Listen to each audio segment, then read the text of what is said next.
Welcome back. It is the start of holiday season, which means there's lots of us traveling ahead. And joining us today, Pediatrician Dr. Theresa Horton with how to prepare our little ones for holiday travel. Thank you for being here. Let's get right into it. We talk about, planes are the fastest way to travel. Right.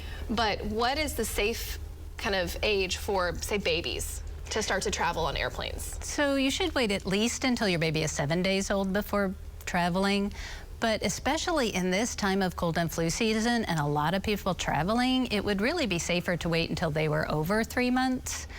If you really have to travel by airplane before then, it's best to try to pick a time when maybe first thing in the morning, when you're less likely to have delays, or potentially fewer people traveling. That's a good idea. Now, when it comes to, young children, what is the safest way for young children to fly? In a car seat, or we talked about a harness in the brake, maybe something like that? Ideally, if you can, to have the child have the seat of their own, and for infants in their carrier is by far the safest way to fly. You can buy a harness if you get one that's approved by the FAA for the toddlers. So it acts like a 5-point harness restraint in the car seat and holds them into their car seat better. This is safer or into the airplane seat. It's safer for turbulence, but it's also nice because toddlers figure out very quickly they can unbuckle that lap belt and they're down the aisle if you're not watching. Oh, I know. Or they're on the floor in between the seats and they're yelling. But yeah, it's a whole thing. Trust me, I know. Been there not too long ago.